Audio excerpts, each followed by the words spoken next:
تخيل وانت قاعد على المكتب بتاعك فتحت اللابتوب علشان تبدأ شغل، وبينك وبين نفسك قلت ان الشغل ده مش هياخد في ايدك نص ساعة، بس فجأة جالك اشعار على الموبايل من الفيسبوك، تدخل تشوف تلاقي فيديو مضحك، ومن الفيديو على بوست، ومن البوست على ريلز، وتكتشف ان نص اليوم ضاع منك من غير ما تنجز اي شيء. للأسف بقينا عايشين في عالم اشبه بمدينة ملاهي ضخمة، كل حاجة حوالينا بتنادينا تعال جربني، تعال بص عليا، اشعارات، رنات، ترندات، الدنيا دوشة. وهنا بيجي السؤال، هل في زرار ستوب نقدر نضغط عليه ونرجع نركز؟ وهل معنى ان مخنا بيتشتت ده دليل ان عندنا مشكلة؟ خلينا جاوبك واقولك ان الموضوع مش ضعف ارادة منك ولا كسل، المخ نفسه متبرمج انه يدور على اي جديد حوالينا. علشان كده كل اشعار او رنة موبايل المخ بيتعامل معاها كأنها هدية صغيرة، زي بالظبط لما بتدي طفل صغير حتة شوكولاتة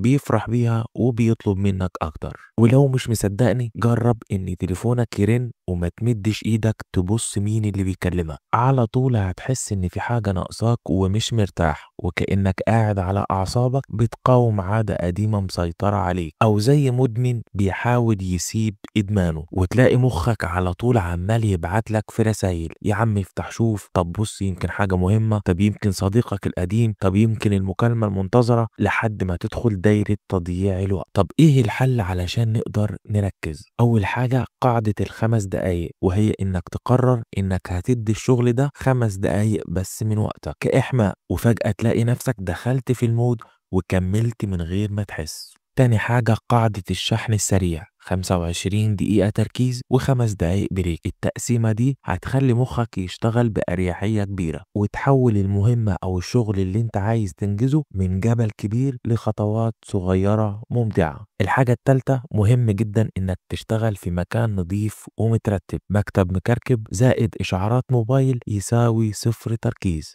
رتب مكتبك وخبي الموبايل وخليه بعيد عنك قدر المستطاع، وخلي قدامك بس الحاجة اللي تخص الشغل. الحاجة الرابعة، حاول تزود وعيك، جرب كل يوم دقيقتين تقعد فيهم ساكت، راقب بس أفكارك وهي داخلة وخارجة من دماغك، ومش مطلوب منك إنك تجري ورا أي فكرة أو تحاول تفهم مغزاها. التدريب البسيط ده هيخلي دماغك أهدى وأقوى وأقل دوشة. وآخر حاجة، عايزك تتخيل نفسك إنك ماشي في بحر مليان دوشة، موج من الإشعارات والأخبار وأصوات الرنات في كل حتة حواليك، لكن في النص في مركب صغير وإنت الكابتن بتاع المركب ده. والتركيز مش إن الموج يختفي، التركيز إنك تمسك الدفة وتوجه المركب للشط اللي إنت عايزه. ولحد هنا تكون خلصت حلقة النهاردة، استنونا في حلقات كتير جاية إن شاء الله، وسلام.